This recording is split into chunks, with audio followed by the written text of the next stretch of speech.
Break a story. Break a স্টোরির নতুন একটি পর্বে আপনাদের স্বাগত। নানান রকম ছোট বড় গল্প ভাণ্ডার নিয়ে আমরা বাংলা ভাষায় শ্রুতি গল্প নিবেদন করে চলেছি। এবারে আমাদের শ্রোতা বন্ধুদের একটু অন্যরকম স্বাদ গ্রহণ করানোর জন্য আমাদের এই উদ্যোগ। গল্পটি ব্রেক এ স্টোরির সদস্য অনন্যা সেনের লেখা। গল্পের নাম বিচারক। গল্পটিতে অনুশ্রী ও প্রতিবেশীর চরিত্রে পূজা দাস, তিস্তা অভিনন্দা পাল, শুভেন্দু অমলবাবু ও বিচারকের চরিত্রে সুমন চৌধুরী, রকি ও পক্ষের উকিল আদিত্য নন্দী, অনুপ বিপক্ষের উকিল অর্ণব সামন্ত, সিদ্ধার্থ ও দীপেন্দু চরিত্রে তুহিন চক্রবর্তী, অনুশ্রীর বাবা ও এমএলএ শক্তিকান্তের চরিত্রে সুমন চক্রবর্তী, অনুশ্রীর মা ও প্রতিবেশী প্রথমা পাল চৌধুরী, আইএএস রাজেন্দ্র চৌধুরী, দীপ ভট্টাচার্য, সম্পাদনা ও শব্দগ্রহণে সুমন চৌধুরী, পরিবেশনায় টিম ব্রেক এ স্টোরি। এছাড়াও কণ্ঠসঙ্গীত পরিবেশনায় রয়েছেন সুমন চৌধুরী ও রিয়া অধিকারী।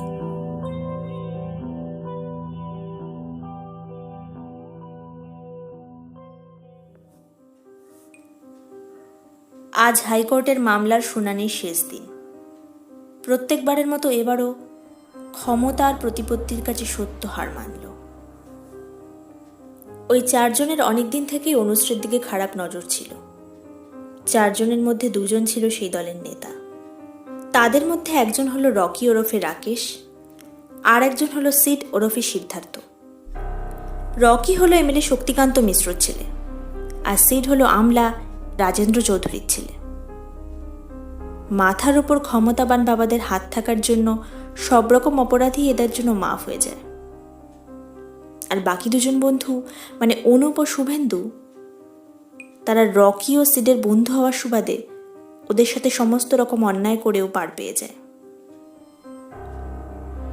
কোনো মেয়ের দিকে যদি এদের একবার নজর পড়ে, তাহলে তাকে না পেয়ে ওরা কিছুতেই মেয়েটার পিছু ছাড়বে না। যদি সেই মেয়ে নিজের থেকে তাদের কাছে ধরা দেয় তাহলে ভালো, নয়তো তাকে যে করে হোক তারা হাসিল করেই ছাড়ে। এই অন্যায় দিনের পর দিন ধরে হয়ে আসছে, কিন্তু ওদের ক্ষমতাবান বাবাদের ভয়ে আজ পর্যন্ত কেউ মুখ খোলার সাহস পায়নি। শুভেন্দু হলো বাকি তিনজনের জুনিয়র, আর তাদের সাথে একসাথে বসে নেশা করা এবং অন্যান্য বদকর্মের সঙ্গী। ঘটনার দুদিন আগে করিমানা কামসারে না মদনে, করিমানা কামসারে না মদনে, আমি প্রেম রসিকা হব কেমনে, আমি প্রেম রসিকা হব কেমনে। মালটা কে রে?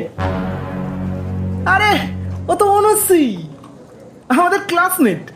আরে এই মামনিকে তো আগে চোখেই পড়েনি, একে তো এবার তুলতেই হবে। সবই তো বুঝলাম বস, কিন্তু এই মামনি সহজে ধরা দেবে না। ক্লাসে কোনো ছেলেকেই বিশেষ পাত্তা টাত্তা দেয় না। ওসব নিয়ে চিন্তা কেন করছো? সোজা আঙুলে ঘি না উঠলে আঙুলটা বেঁকাবো। এসব আমাদের বাঁহাতের খেলা। আর শোনো, সিদ আর রকি ভাই থাকতে ও চাপ নেবে না বস। তাহলে একেই চাই বলছো? চাই মানে আলু ভাত চাই, আর সেটা পাওয়ানোর দায়িত্ব তোর। তা আমি একটু ভাত পাবো তো? এই ন্যাকামি করো না তো। আজ পর্যন্ত কোনোদিন এরকম হয়েছে যে তুই জুনিয়র বলে আমরা তোকে কোনো ব্যাপারে বাদ দিয়েছি? ওকে বস, শুভেন্দুকে পাখি খাঁচায় ধরার দায়িত্ব যখন দিয়েছ, নিশ্চিন্তে থাকো, কাজ হয়ে যাবে। তার পরের দিন কলেজ ক্যান্টিনে আলাদা করে শুভেন্দু অনুশ্রীকে ডেকে বলল, এই অনুশ্রী, বলছিলাম যে তোর সাথে একটু দরকার আছে। কি ব্যাপার রে? বলছি যে তোর ইকোনমিক্স অ্যাসাইনমেন্টটা কমপ্লিট হয়ে গেছে রে। হ্যাঁ, কেন তুই করিসনি এখনো? পরশুদিন তো জমা দেওয়ার ডেডলাইন। আসলে আমি না অ্যাসাইনমেন্টের লাস্ট 4টে প্রশ্ন কিছুতেই সলভ করতে পারছি না, বুঝতেই পারছি না।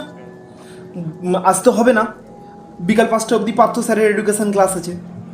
যদি তোর অসুবিধা না থাকে কাল একটু কলেজ শেষের পর আমাকে ওই 4টে প্রশ্ন একটু বুঝিয়ে দিতে পারবি রে?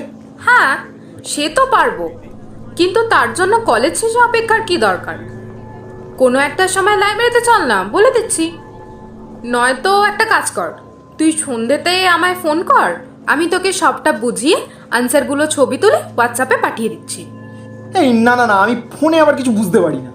আর লাইব্রেরিতে অতগুলো ছেলে মেয়ে ভিড় ভাট্টা, সত্যি খুব বিপদে পড়েছি রে। তুই না বুঝলে আমি পরশু জমাই দিতে পারবো না।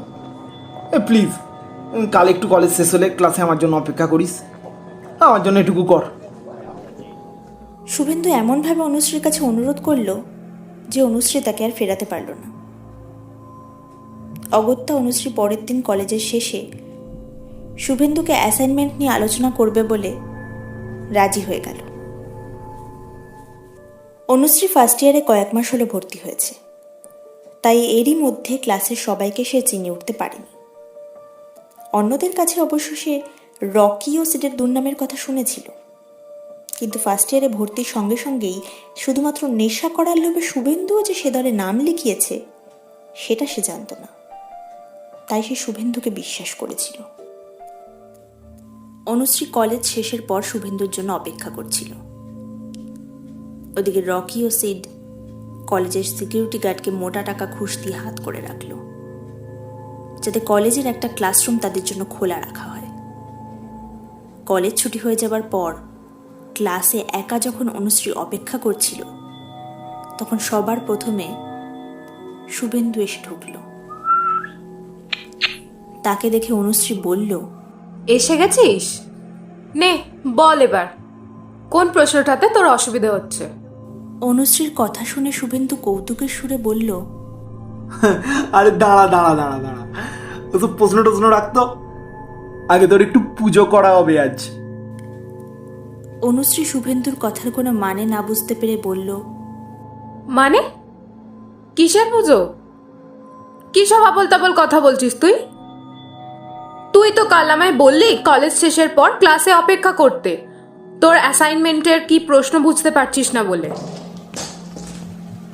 রকি, সিড, অনুপ একসাথে ক্লাসরুমের ভেতরে ঢুকল এবং ধীরে ধীরে দরজা বন্ধ করে দিল। তিনজনে অনুশ্রীকে আপাদমস্তক তীর্যকভাবে নোংরা দৃষ্টিতে দেখতে লাগলো। রকি, সিড ও অনুপকে দেখে অনুশ্রী ভীষণভাবে ভয় পেয়ে গেল।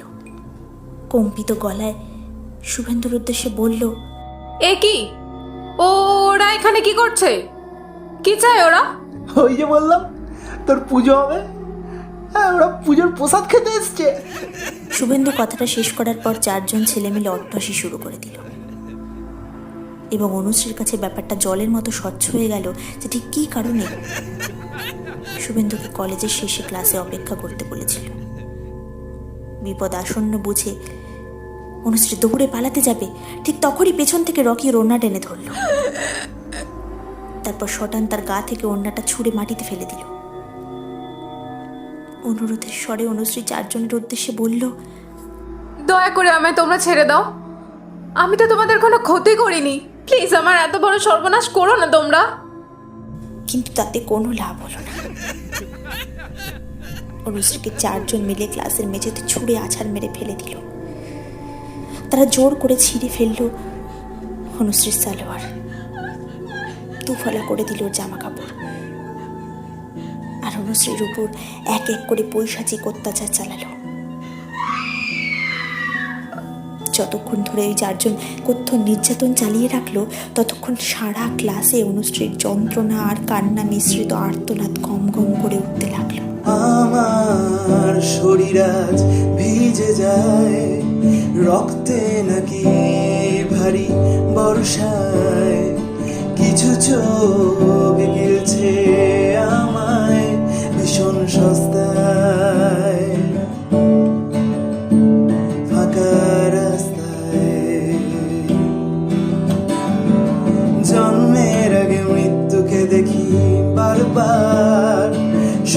কি আছে আমাকে নিয়ে ভাববার, আগুনে পুড়ে প্রমাণ করেছি কতবার, শুধু বাঁচবার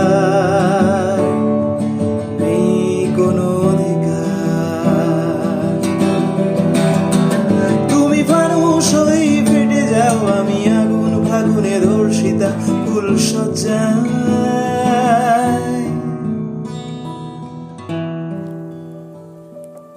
সেদিন অনুশ্রী সেই আর্তনাদের আওয়াজ কারোর কানে যায়নি, কিন্তু অনুশ্রী তার সাথে ঘটে যাওয়া এই অন্যায় মেনে নিল না। সে কোনোভাবে কষ্ট করে বাড়ি ফিরে এসে সবটা জানিয়ে থানায় রিপোর্ট করলো, এমনকি তাদের বিরুদ্ধে মামলাও করলো। কিন্তু প্রত্যেকবার যেমন ক্ষমতার কাছে সত্য হার মানে, তেমনি অনুশ্রীর ক্ষেত্রেও কোনো কিছুর ব্যতিক্রম হলো না। 4 জনের পক্ষের উকিল বিচারকের উদ্দেশ্যে বলল, ইওর অনার, অনুশ্রী দেবী সেদিন তার কলেজ ছুটির পর স্বেচ্ছা অপেক্ষা করেছিলেন। উনি যদি অপেক্ষা না করে বাড়ি চলে যেতেন, তাহলে তো আমার মক্কেলরা ওনাকে বাড়ির থেকে জোর করে তুলে আনতে পারতেন না। কাজ এটাও তো হতে পারে যে গত 13ই মে অনুশ্রী দেবীর সাথে ঘটে যাওয়া ঘটনাটি আদৌ কোনো ধর্ষণ কাণ্ড নয়। হয়তো ওনার সাথে যা হয়েছে তাতে ওনার নিজেরও সম্মতি ছিল। মিথ্যে কথা, এই সব কিছু মিথ্যে কথা। সেদিন আমায় এই 4টে জানোয়ার জোর করে আমার ওপর 2 ঘন্টা ধরে অত্যাচার করেছে। আপনার সমস্ত বক্তব্য আপনি কাঠগড়ায় এসে বলুন। আচ্ছা অনুশ্রী দেবী, আপনাদের কলেজ ঠিক কখন ছুটি হয়? বিকেল 4:15। আপনার উপর আমার মক্কেলরা যে আক্রমণ করবে সেটা নিশ্চয়ই আপনি আগের থেকে জানতেন না। অবজেকশন মাই লর্ড, আমার মক্কেলকে উনি এ ধরনের অসংলগ্ন প্রশ্ন করে সবার সামনে লজ্জায় ফেলছেন। ইওর অনার, অনুশ্রী দেবী যখন নিজেই নিজেকে মামলা মোকদ্দমায় জড়িয়েছেন, তখন ওনারা লজ্জা পাওয়া মানায় না। Objection overruled. তা অনুশ্রী দেবী বলুন, ওই দিন আপনি আমার মক্কেলের আক্রমণের জন্য প্রস্তুত ছিলেন নাকি ছিলেন না? এই ধরনের জিনিসের জন্য কি আদৌ কোনো মেয়ে প্রস্তুত থাকে? আপনিই বলুন না। আপনার ওপর 4-4টে ছেলে ঝাঁপিয়ে পড়লো, যেটার জন্য আপনি রীতিমতো অপ্রস্তুত ছিলেন। আপনার তাহলে তো সেই সময় নিজেকে বাঁচানোর জন্য মরিয়া হয়ে ওঠার কথা। তা না করে সেই সময় আপনার এটা কিভাবে খেয়াল হলো যে তখন ঘড়িতে ঠিক কটা বাজে? কলেজ 4টের সময় ছুটি হয় ঠিকই, কিন্তু তখন শুভেন্দু আসতে দেরি করছিল দেখে আমি তখন ঘড়ির দিকে দেখেছিলাম যে 4:15 বাজে। আচ্ছা, শুভেন্দুকে আপনি ঠিক কবে থেকে চেনেন? বেশি দিন না, ও আমার ক্লাসমেট। স্ট্রেঞ্জ, একটা ছেলেকে আপনি বেশি দিন চেনেন না, অথচ সে আপনাকে অপেক্ষা করতে বললো আর আপনি অপেক্ষা করলেন। আর আপনি একটু আগে চিৎকার করে কি বললেন? যে আমার 4 মক্কেল আপনার উপর 2 ঘন্টা ধরে অত্যাচার করেছেন। তা সেই সময় আপনার প্রতি হওয়া অত্যাচারের সময়সীমা আপনার মনে আছে? তার টানা 2 ঘন্টা অত্যাচারের পর আপনি নিজের পায়ে হেঁটে বাড়িয়ে চলে গেলেন। আর তখনই থানায় অভিযোগ না করে রাত 10টায় থানায় গেলেন কেন? কি বলতে চাইছেন আপনি? যথাযোগ্য প্রমাণ থাকা সত্ত্বেও আপনি আপনার মক্কেলদের জেতানোর জন্য আমায় দোষী সাব্যস্ত করতে চাইছেন? দেখুন অনুশ্রী দেবী, আপনাকে নির্দোষ প্রমাণ করার জন্য এই প্রমাণগুলি যথেষ্ট নয়। ইওর অনার, ওনার কোনো কথাই সামঞ্জস্য খুঁজে পাওয়া যাচ্ছে না। ওনার এই আচরণ থেকে এটাই দাঁড়াচ্ছে যে গত 13ই মে ওনার সাথে আমার 4 জন মক্কেল যে ব্যবহার করেছেন তাতে ওনার সম্পূর্ণ সম্মতি ছিল। সমাজে যে সবসময় পুরুষরা অন্যায় করে তা কিন্তু নয়।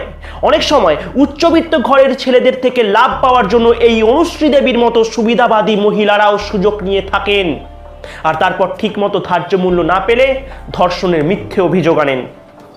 And that's all, your honour. পক্ষের উকিলকে কিছু বলার সুযোগই দিল না বিপক্ষের উকিল। ধার্য মূল্য মানে কি বলতে চাইছেন আপনি? কথাটা অনুশ্রী শেষ করতে না করতেই বিচারক থামিয়ে দিয়ে জানালো যে মামলার শেষ শুনানি আগামীকাল হবে। The court is urgent for the day. তার পরের দিন বিচারকের রায় অনুযায়ী 4 জন বেকসুর খালাস হয়ে গেল। অনুশ্রী ক্ষোভে পাথরের মতো বাকরুদ্ধ হয়ে কোর্টের বেঞ্চিতে বসে রইল, আর তার 2 চোখ বেয়ে জল গড়িয়ে পড়ল।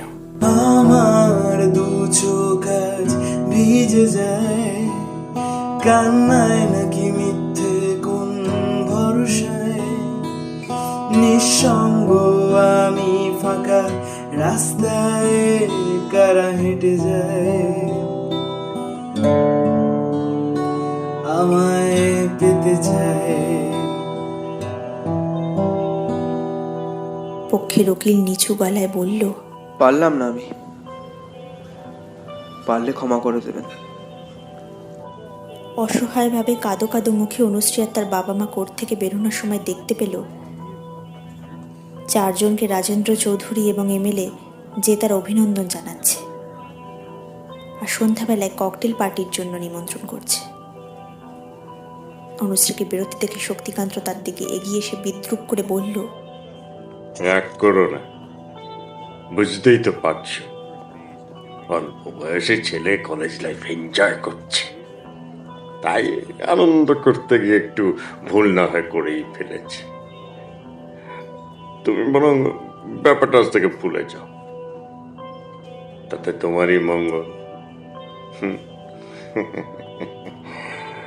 একটা কথা আছে না, এই জোর যার মুলুক তার। এই বেকার আর আমাদের ছেলেদের বিরুদ্ধে রুখে দাঁড়াতে চেও না, তাতে কোনো লাভ হবে না। ক্ষতিপূরণটা না হয় তোমার বাড়িতে ক্যাশে পাঠিয়ে দেব, গুনে নিও।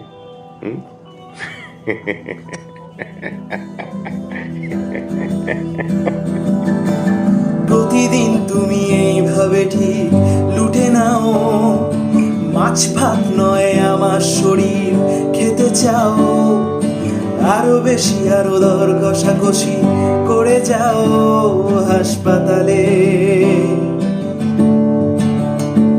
আমায় বেঁচে দাও। তুমি অভিশাপ নিয়ে একবার শুধু আমার মতোই জন্মাও সরসজ্জায়।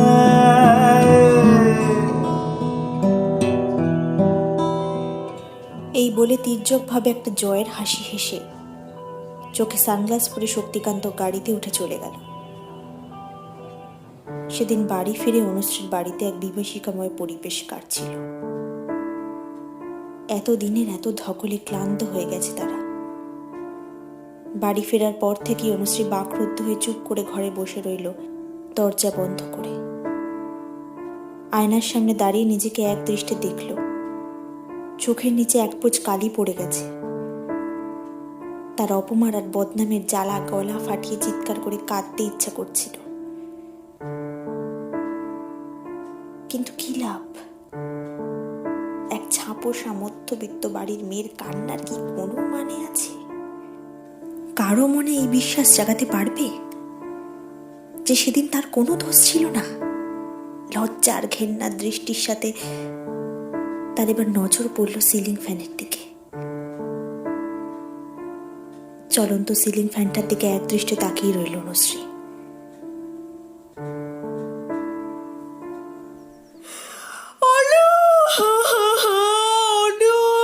কি সর্বনাশ হয়ে গেল আমার, ভগবান। পরের দিন অনুশ্রীর বাড়ির থেকে অনুশ্রীর ঝুলন্ত মৃতদেহ উদ্ধার হলো। পাড়ার সকলে সেদিন বাড়িতে জড়ো হলো। অনুশ্রীর মা কাঁদতে কাঁদতে প্রায় অজ্ঞান হয়ে পড়ার মতো অবস্থা হলো।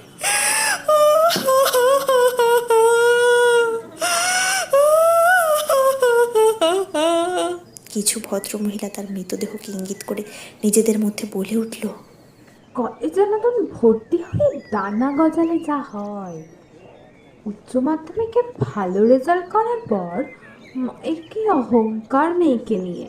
মেয়ে আমার এত ঘন্টা পড়তো, এই করতো, সেই করতো। শুধু কি পড়াশোনায় ভালো হলে হয় নাকি? চরিত্রটাও তো ভালো হতে হয়।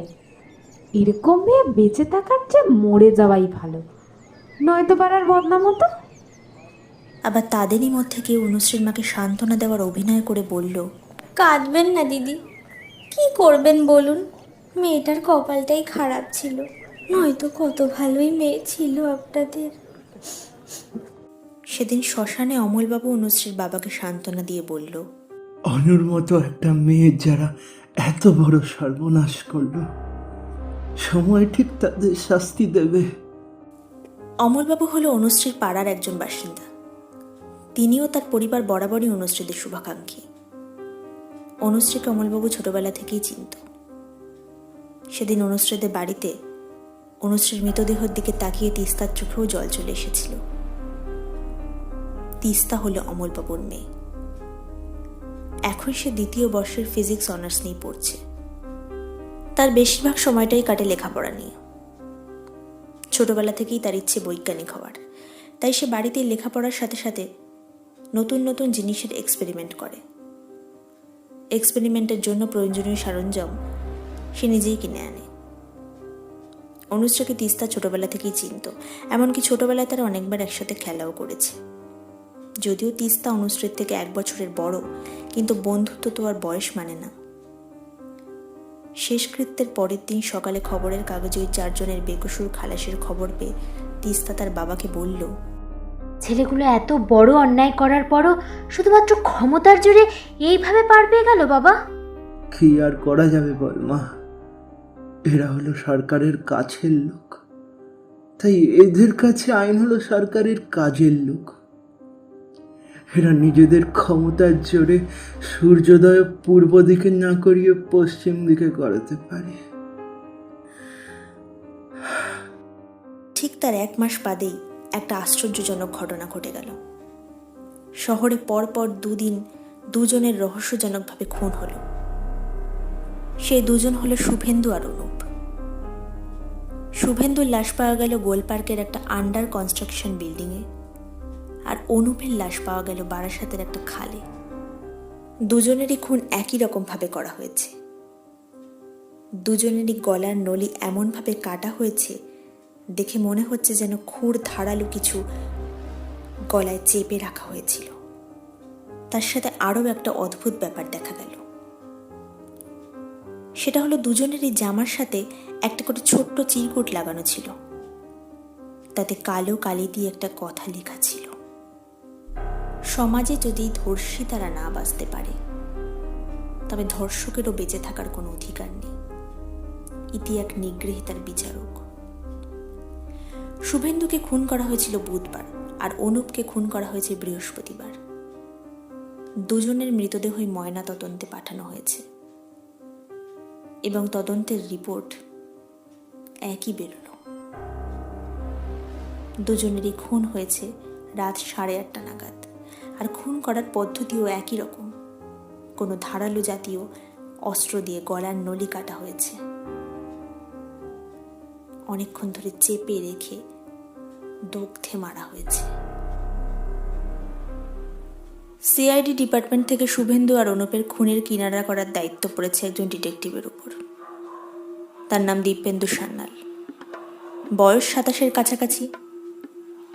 অবিবাহিত, বিধবা মা, বোন দুজনেই হলো তার পরিবারের সদস্য। দীপেন্দু কাজের ব্যাপারে খুবই দায়িত্ববান, আর কোনো তদন্তের শেষ না দেখা পর্যন্ত সে হাল ছাড়ে না। কিন্তু এই ময়না তদন্তের রিপোর্ট হাতে পেয়েও দীপেন্দু কিছুই বুঝতে পারল না। চিরকুটটা হাতে নিয়ে নিজের ঘরে বসে লেখাটা বারবার চোখ বোলাচ্ছে। নিগৃহীতার বিচারক কথাটা ভাবতে ভাবতে নিজের মনেই বিড়বিড় করে বলে চলেছে, নিগৃহীতার বিচারক? এটা রীতিমতো একটা পরিকল্পিত খুন। নিশ্চয়ই কোনো পুরনো শত্রুতা থেকেই এই খুন করা হয়েছে। অনুপ ও শুভেন্দুর ব্যাপারে তদন্ত করে ওদের অতীতের কর্মকাণ্ড উদ্ধার করল এবং অনুশ্রীর ধর্ষণের অনেক তথ্য উদ্ধার করল। তারপর বাড়ি ফিরে আবার সেই চিরকুটের লেখাটা মন দিয়ে পড়তে লাগলো। চিরকুটের লেখায় চোখ বোলাতে লাগলো আর নিজের মনে বিড়বিড় করে বলল, ধর্ষক আর ধর্ষিতা, তার মানে খুনির সঙ্গে মৃত 2 ব্যক্তির শত্রুতা ধর্ষণের কারণেই ঘটেছে। এরমই হওয়া পসিবল। তাছাড়া ক্রাইম রিপোর্ট অনুযায়ী মৃত ব্যক্তিদের উপর ধর্ষণের আরোপ রয়েছে। সেটা অনুশ্রী সেনগুপ্ত ধর্ষণ মামলা।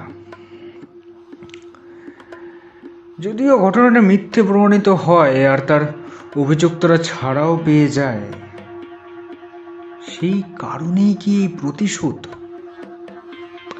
কিন্তু ধর্ষিতা তো 1 মাস আগেই মারা গেছে। স্ট্রেঞ্জ। খুঁজতে হবে, সূত্র খুঁজতে হবে। তারপর তার নজর গেল চিরকুটের শেষ লেখাটার উপর, নিগৃহীতার বিচারক। এই শব্দটা বারবার দেখতে লাগলো আর মনে মনে বিড়বিড় করে বলতে লাগলো, নিগৃহীতার বিচারক। তার মানে ধর্ষিতা তার সাথে হয়ে যাওয়া অন্যায়ের সুবিচার পায়নি বলে তাকে ন্যায় দেওয়ার জন্য তার কোনো শুভাকাঙ্ক্ষী এই অন্যায়ের প্রতিশোধ নিয়েছে। আর সেক্ষেত্রে ভিকটিমের বাবা এবং মাকে কোনোভাবেই সন্দেহের বাইরে রাখা যায় না। মেয়ের মৃত্যুর প্রতিশোধ হিসাবে এই 2টি খুন হতেই পারে, কিন্তু কিভাবে?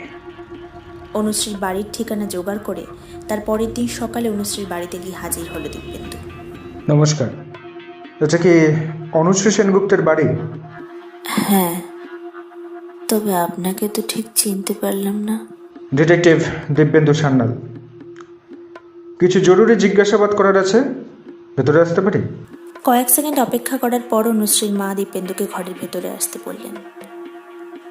দিব্যেন্দু ঘরে ঢুকলো, সোফায় বসে ঘরের ভেতরে এবং ঘরের আসবাবপত্র সব কিছু লক্ষ্য করছিল। অনুশ্রীর বাবা ঘরের ভেতর থেকে বেরিয়ে আসার পর দিব্যেন্দু নমস্কার জানালো এবং বলল, আপনাদের মেয়ের মৃত্যুর খবরটা কালই পেয়েছে। খুবই দুঃখজনক ঘটনা। যদি কোনো জরুরি বৃত্তান্ত কথা থাকে তাহলে সেটা তাড়াতাড়ি বলাই ভালো। মাফ করবেন, আসলে অনুশ্রী দেবীর কেসটায় যে 4 জন অভিযুক্ত ছিল তার মধ্যে 2 জন, শুভেন্দু আর অনুপ, গত বুধবার এবং বৃহস্পতিবার খুব রহস্যজনকভাবে খুন হয়েছে। আপনারা শুনেছেন? শুনেছি। আচ্ছা, আপনার অফিস থেকে ঠিক কখন ফেরেন আপনি? সন্ধ্যে 6টায় বাড়ি ঢুকেছে। আগে বাড়ি এলে মেয়ে আমার ছুটে আসতো, এখন আর কেউ আসে না। আচ্ছা, শুভেন্দু আর অনুপকে কে বা কারা খুন করতে পারে বলে আপনার মনে হয়? আপনি আসলে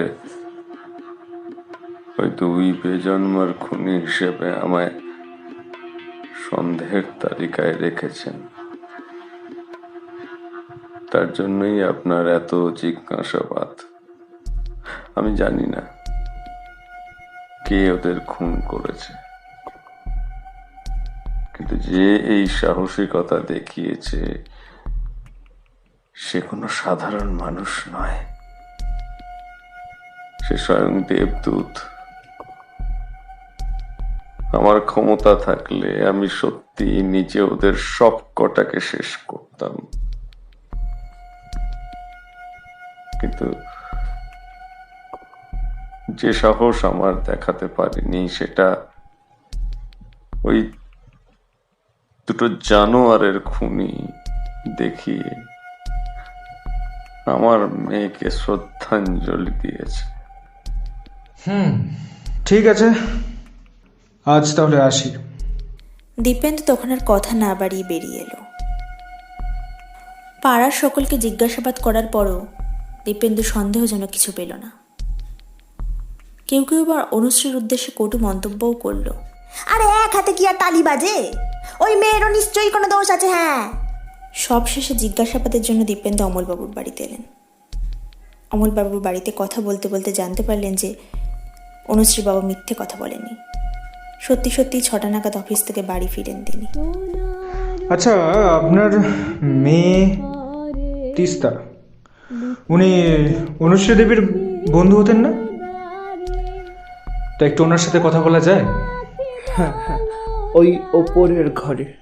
সে যেন ভোলে না মোরে, সুখে থেকো ভালো থেকো মনে রেখো এ আমারে যাও পাখি বলো তারে সে যেন ভোলে না মোরে। আসতে পারি? হ্যাঁ, কে আপনি?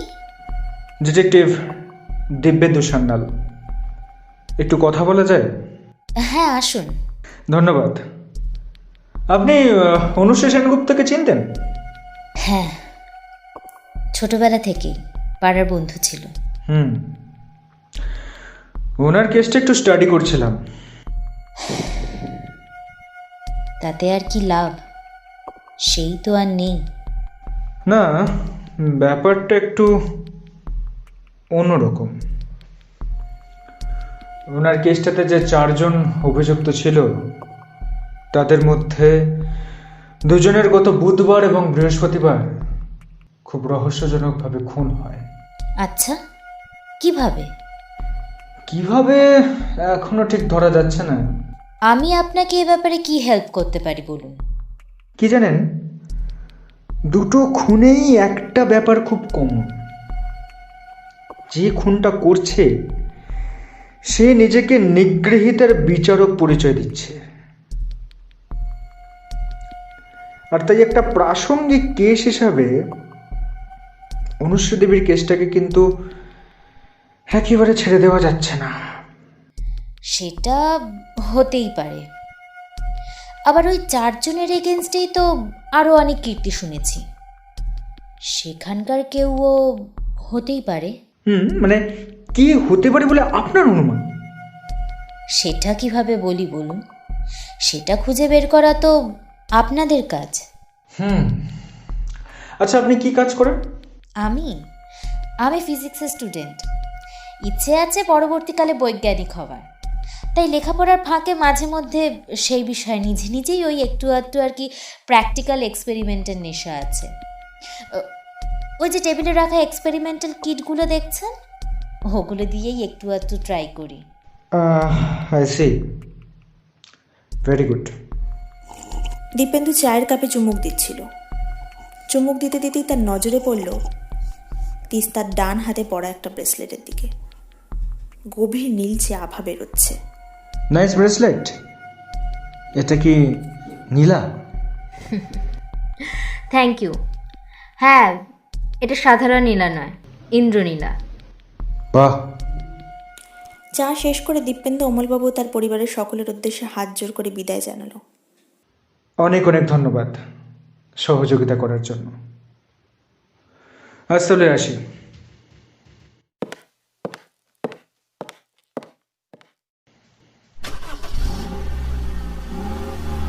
মা, খেতে দাও।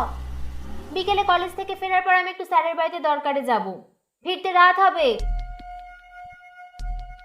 সেদিন সন্ধেবেলা রকি ও তার বন্ধুরা পার্টি করছিল। নেশা ফুর্তি করে গাড়ির গেটটা খুলতে যাবে, ঠিক সেই সময় ফোনে একটা অজানা নম্বরে ফোন এলো। Hello, whose this? রকি ফোনে অসংলগ্নভাবে কথা বলছিল। ঠিক সেই সময় কেউ যেন তাকে ভারী কিছু দিয়ে তার মাথায় আঘাত করল। সে ছিটকে মাটিতে পড়ে গেল। এমনিতেই প্রচুর পরিমাণে নেশা করার জন্য সে প্রায় বেহুশ হয়েই ছিল। তার উপরে এই মাথায় চোট খেয়ে টাল সামলাতে না পেরে আবার পড়ে গেল। ঠিক সেই অবস্থাতেই আবার তার উপর কেউ আঘাত করল। কেউ যেন কালো একটা জ্যাকেট পরে মুখ ঢাকা অবস্থায় তার সামনে দাঁড়িয়ে আছে। তার মুখটা কিছুতেই বোঝা যাচ্ছে না, এবং জ্যাকেট পরে থাকার জন্য রকি কিছুতেই তাকে চিনতে পারছে না। মানুষটা তার দিকে এগিয়ে আসছে, তার দিকে ঝুঁকে বসেছে।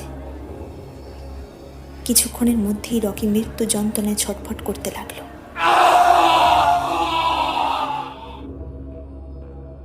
পরের দিন খবরের চ্যানেলে একটাই খবর এলো, এমএলএ শক্তিকান্ত মিশ্রর ছেলে রাকেশ মিশ্র রহস্যজনকভাবে খুন হয়েছে। তার রক্তাক্ত গলা কাটা মৃতদেহ উদ্ধার হয়েছে পার্ক স্ট্রিটের রাস্তার ধারে। তার জামাতে একটি চিরকুট লাগানো ছিল, যাতে লেখা ছিল সেই একই কথা।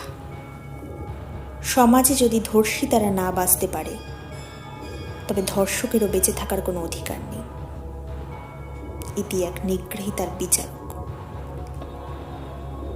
শক্তিকান্ত তার একমাত্র ছেলের মৃত্যু শোকে রীতিমতো ভেঙে পড়েছে। টিভিতে তাকে দেখাচ্ছে, বিভিন্ন সাংবাদিকের উদ্দেশ্যে বলছে, যে বা যারা আমার ছেলেকে এইভাবে শেষ করেছে তাকে পুলিশ প্রশাসন যত তাড়াতাড়ি সম্ভব খুঁজে বের করুক, নইলে আমার ছেলের আত্মার শান্তি পাবে না। আমি আমার ছেলের খুনির আসল চেহারা যত তাড়াতাড়ি সম্ভব দেখতে চাই। রকির মৃতদেহের ময়নাতদন্তের পর ফরেন্সিক রিপোর্টে যা এলো তা থেকে বোঝা গেল শুভেন্দু অনুপকে ঠিক যে পদ্ধতিতে খুন করা হয়েছে, ঠিক একই রকমভাবে রকিকেও খুন করা হয়েছে। শক্তিকান্ত দিব্যেন্দুকে হুমকি দিয়ে বলল, আপনারা এতটা দায়িত্ব জ্ঞানহীন হতে পারেন কিভাবে? সরকার আপনাদের চাকরি আর মাইনে দিয়ে এমনি এমনি পুষে রেখেছে। তিনটে সিরিয়াল মার্ডার হয়ে গেল এইরকম ভাবে, একই রকম ভাবে। আপনারা এখনো খুনিকে ধরতে পারলেন না। সেখানে থাকা একজন পুলিশ ইন্সপেক্টর শক্তিকান্তকে সান্ত্বনা দিয়ে বলল, স্যার, আমরা আমাদের সর্বশক্তি দিয়ে খুনিকে খুঁজে বের করার চেষ্টা করছি। ঠিকঠাক প্রমাণ সহ খুনিকে আমরা খুব শীঘ্রই খুঁজে বের করব স্যার। ওইসব প্রমাণের কথা আমাকে বোঝাতে আসবেন না, বুঝলেন? ভুলে যাবেন না আমি এমএলএ শক্তিকান্ত মিশ্র। আমি যত তাড়াতাড়ি সম্ভব আমার ছেলের খুনের শাস্তি চাই, নয়তো এমন জায়গায় ট্রান্সফার করব যে চাকরি ছাড়তে বাধ্য হবেন। এতক্ষণ দিব্যেন্দু চুপচাপ শক্তিকান্তের সব কথা শুনছিল, কিন্তু এবার সে মুখ খুলল। অন্যায় তো অনেকেই করে, কিন্তু তাদের মধ্যে প্রত্যেকেই কি তার প্রাপ্য শাস্তি পায় মিস্টার মিশ্র? কি বলতে চাইছেন কি আপনি? কে কি করেছি আমি? কি আপনার হঠাৎ এত গায়ে লাগলো কেন? আমি তো নির্দিষ্ট কাউকে উদ্দেশ্য করে কথাটা বলিনি। আমি তো উদাহরণস্বরূপ বললাম যে অনেক সময় প্রমাণের অভাবে বা যথাযোগ্য প্রমাণ থেকেও অপরাধীরা পার পেয়ে যায়। আর আপনার ছেলের খুনি তো খুনের কোনো প্রমাণই রাখেনি। কাজে অযথা ক্ষমতার জোর দেখিয়ে আর ট্রান্সফারের ভয় দেখিয়ে কোনো লাভ নেই স্যার। একটু আগে কি যেন বললেন? সরকার আমাদের মোটা মাইনে দিয়ে পুষছে। আচ্ছা, আমরা তো কেউই পিতৃ পরিচয় বা নিজের পরিচয়ের দিক দিয়ে সরকারের নিকট আত্মীয় নই। কাজে আমাদের সরকার এমনি এমনি পুষছে, এই কথাটা আপনার মাথা থেকে একদম ঝেড়ে ফেলুন।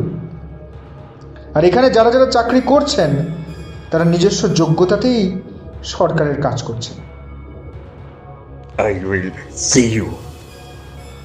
শুভেন্দু ও অনুপের মতো রকির সাথেও যে চিরকুট পাওয়া গেছে, তাতেও সেই একই কথা লেখা আছে। সমাজে যদি ধর্ষিতারা না বাঁচতে পারে, তবে ধর্ষকেরও বেঁচে থাকার কোনো অধিকার নেই। ইতি এক নিগৃহীতার বিচারক। রাত 1টার সময় নিজের ঘরের সোফায় বসে কথাটা মনে পড়ল দিব্যেন্দুর, আর কপালে ভাঁজ পড়ল। কে এই নিগৃহীতার বিচারক? কে এত নিখুঁতভাবে খুনগুলো করছে? প্রমাণ তো দূরের কথা, কোনো কিছুর কোনো খেয়েই খুঁজে পাওয়া যাচ্ছে না। কিছু খুঁজে পাওয়ার অবকাশও দিচ্ছে না। কি হতে পারে? অনুশ্রীর বাবা? এক্স্যাক্টলি। ভদ্রলোকের কথাতে মনে হচ্ছে যে খুনগুলোতে উনি বেশ খুশি হয়েছে। আর তাছাড়া পাড়ায় জিজ্ঞাসাবাদ করে যেটা মনে হচ্ছে যে ওনার মেয়ের সেই দুর্দিনে খুব একটা যে কেউ পাশে দাঁড়িয়েছে বলে মনে হয় না। তাহলে অনুশ্রীর মা? এদিকে আরো একটা সূত্র যদি দেখা যায়, অনুশ্রীর বাবাও সন্ধে 6টায় বাড়ি ঢুকে যায়। আর এদিকে যে সময়টাতে 3টে খুন হয়, তার সাথে তো অনুশ্রীর বাবার বাড়ির ফেরার সময়টা একদমই বেমানান। আর অমলবাবু যদি ঠিক হন, অমলবাবুর কথা যদি ঠিক হয়, তাহলে তো অনুশ্রীর মা বাড়ি থেকেই বেরোন না। তাহলে তাহলে কি করে সম্ভব, ভাবতে হবে। 3জন বন্ধুর রহস্যজনক মৃত্যুতে সিড এমনি ভয় কুঁকড়ে রয়েছে। বাড়ি থেকে একেবারেই বেরোয় না, লোকজনের সাথে মেলামেশা তো দূরের কথা, নিজের ঘরে বিছানায় হাঁটু গেড়ে মুখ বুজে বসে রয়েছে। ঘরে এসি চালিয়েও সারা শরীর ঘামে থরথর করে কাঁপছে। এমন সময় তার বাবা রাজেন্দ্র চৌধুরী দরজায় নক করলেন। আওয়াজ পেয়ে সিড চমকে উঠল। কে? তারপর বাবাকে দেখে সে স্বস্তি পেল। রাজেন্দ্র চৌধুরী তার ছেলেকে সান্ত্বনা দেওয়ার জন্য বলল, মহেশন, ভুলে যেও না যে তুমি একজন আইএস অফিসারের ছেলে। তোমার কেউ কোনো ক্ষতি করতে পারবে না। তুমি শুধু শুধু প্যানিক করছো। No dad, Subhendu, Anup, Rocky, তিনজনই মারা গেছে। এখন এখন আমার পালা। কিন্তু কিন্তু কিন্তু ড্যাড, আমি মরতে চাই না। প্লিজ প্লিজ ড্যাড, প্লিজ আমার জন্য কড়া নিরাপত্তার ব্যবস্থা করে দাও dad, please please dad, please. Okay Maheshan, আজ পর্যন্ত এরকম হয়েছে যে তুমি তোমার ড্যাডের কাছে কিছু চেয়েছো আর পাওনি? আমি তোমার জন্য খুব কড়া নিরাপত্তার ব্যবস্থা করছি এখনই। বাবার কথা শোনার পর খানিকটা স্বস্তির নিঃশ্বাস নিল সে। যথারীতি তার জন্য সারা বাড়িতে কড়া পাহারাদারের ব্যবস্থা করা হয়েছিল, এমনকি তার ঘরের বাইরেও কড়া নিরাপত্তার ব্যবস্থা ছিল। তখন রাত 1টা। না ঘুমিয়ে সিড ঘরে পায়চারি করছে। মৃত্যু ভয় তার রাতের ঘুম কেড়ে নিয়েছে।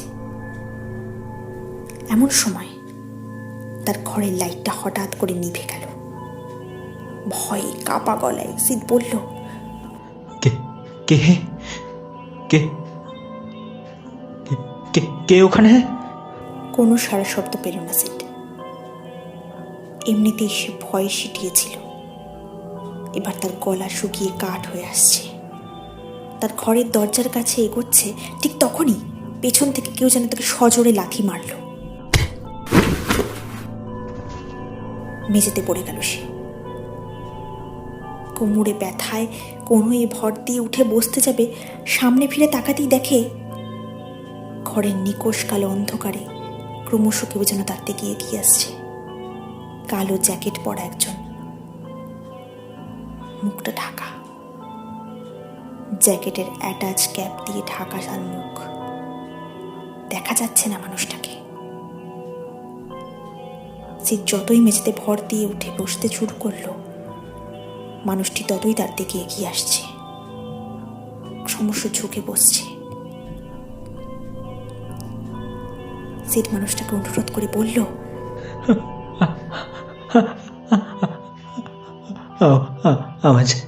আমার প্লিজ প্লিজ প্লিজ ছেড়ে দাও, ছেড়ে দাও। আমি তো তোমার কোনো ক্ষতি করিনি। ঠিক যেরকম ভাবে অনুশ্রী একদিন তার ইজ্জতের ভিক্ষা চেয়েছিল, আজ ঠিক সেরকম ভাবে এই মানুষটার কাছে সে প্রাণের ভিক্ষা চাইল। কিন্তু সিডের কথার কোনো ভ্রুক্ষেপই করল না এই মানুষটা। তার ধারালো অস্ত্রটা দিয়ে সিডের গলায় চেপে ধরল। একটা তীব্র আর্তনাদে সারা বাড়িতে ছেয়ে গেল। রাজেন্দ্র চৌধুরী তাড়াতাড়ি দরজা ভেঙে ভেতরে ঢুকল, কিন্তু ততক্ষণে সব শেষ। ঘরে ঢুকে সে দেখল সিট রক্তাক্ত অবস্থায় মেঝেতে পড়ে আছে, চোখ দুটো মরা মাছের মতো উল্টে গেছে এবং সিটের জামার সাথে একই রকম ভাবে একটা ছোট্ট চিরকুট লাগানো। খুনি ততক্ষণে সিটের জানলা দিয়ে টপকে বাইরে বেরিয়ে গেছে। সিটের ঘরের জানলায় গ্রিল না থাকায় খুনি এই সুযোগটা খুব ভালোভাবে কাজে লাগাতে পেরেছিল। ঠিক যেমনভাবে সে সমস্ত পাহারাদারের নজর এড়িয়ে সন্তর্পণে পাইপ পেয়ে জানলা দিয়ে উঠে এসেছিল, ঠিক একই রকম ভাবে সে পালিয়ে গেছে। তাই খুনি এবারও ধরা পড়ল না। খুনের তদন্তের জন্য পরের দিন রাজেন্দ্র চৌধুরীর বাড়িতে দীপেন্দু এলো। ময়না তদন্তের জন্য তার দেহ নিয়ে যাওয়া হলো। এবারও খুনের চিরকুটটা দীপেন্দু হাতে নিয়ে দেখল এবং প্রত্যেকবারের মতো মৃতের জামায় একটা করে চিরকুট আটকে গেছে সেই খুনি। কিন্তু এবারের চিরকুটের লেখাটা অন্যবারের থেকে আলাদা। এবারে চিরকুটে লেখা ছিল, অবশেষে সমস্ত পাপীর নিধন হল, নিগৃহীতাও তার বিচার পেল। ইতি এক নিগৃহীতার বিচারক। চিরকুটে লেখা পড়ার পর দীপেন্দু ও বাকি পুলিশ কনস্টেবলরা তল্লাশি শুরু করল। খাটের তলা থেকে একজন পুলিশ কনস্টেবল একটা জিনিস পেল এবং সেটা দীপেন্দুর হাতে দিল। একটা রক্ত মাখা অ্যালুমিনিয়াম ওয়্যার, যেটাকে খুনি তার অস্ত্র হিসাবে ব্যবহার করেছে। তাড়াহুড়োর বশে পালানোর সময় হয়তো এখানেই ফেলে গেছে। যেহেতু অ্যালুমিনিয়াম ওয়্যার খুব ধারালো হয়, তাই তা দিয়ে সজোরে কোনো মানুষের গলায় চেপে ধরলে সে মানুষ গলা কেটে মৃত্যু হতেই পারে। এই ধারালো অস্ত্র দিয়ে মানুষের গলা কেটে মৃত্যু হওয়া অসম্ভব কিছু নয়।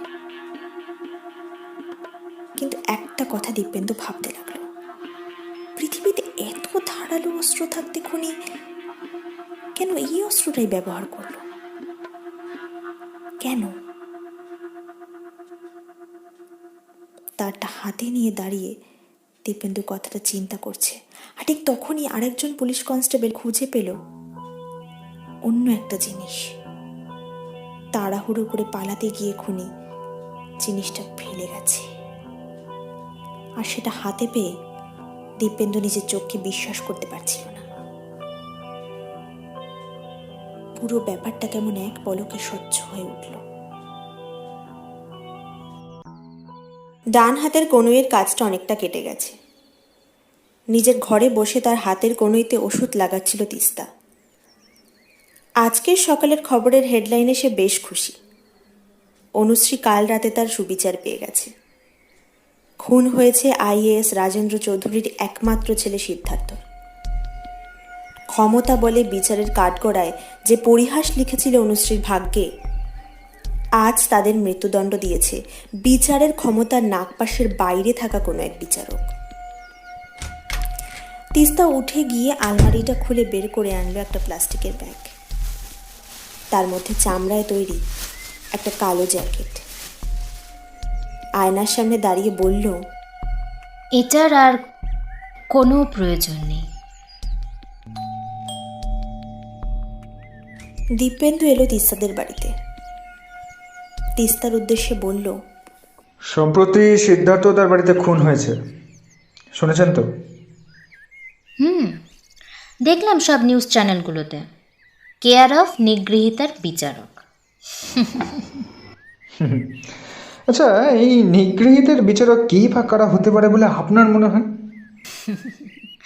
সেটা খুঁজে বার করার দায়িত্ব তো আপনাদের।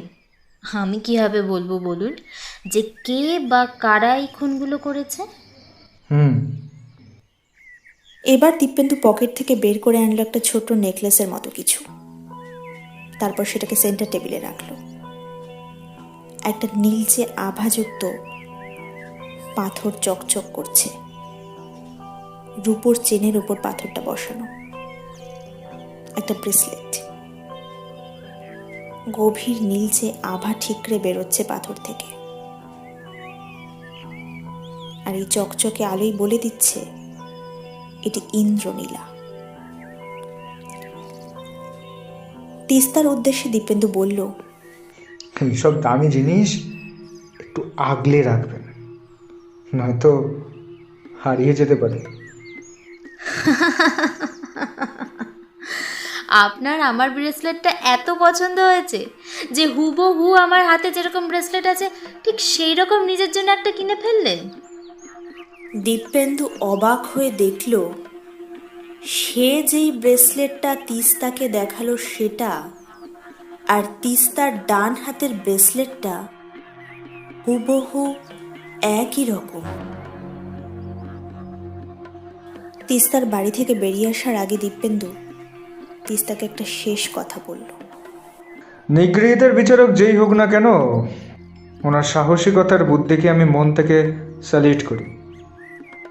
বিচারকের বুদ্ধি কিন্তু সত্যিই প্রশংসনীয়, রীতিমতো বৈজ্ঞানিক হওয়ার মতো যোগ্যতা আছে তার।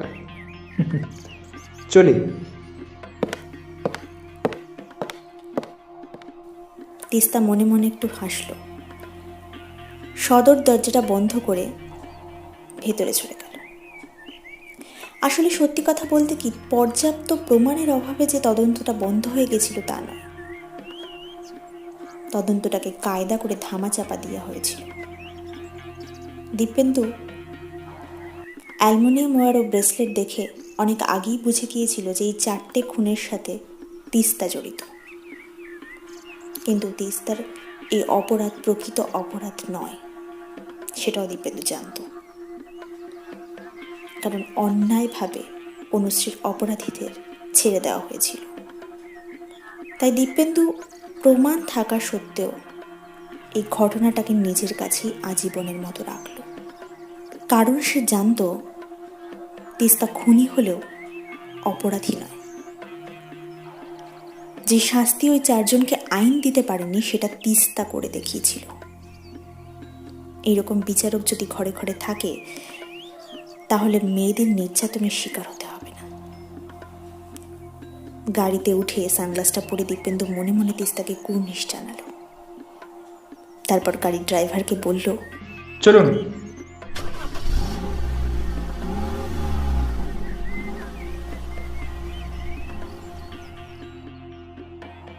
ধন্যবাদ। এতক্ষণ শুনছিলেন অনন্যা সেনের লেখা গল্প বিচারক। আবারও আমরা ফিরব এইরকম রোমাঞ্চকর কিছু গল্প নিয়ে। আমাদের প্রয়াসটি ভালো লাগলে গল্পটি শুনুন, লাইক ও শেয়ার করুন এবং অবশ্যই নিজের মতামত জানান এবং চ্যানেলটি সাবস্ক্রাইব করুন। ভালো থাকবেন।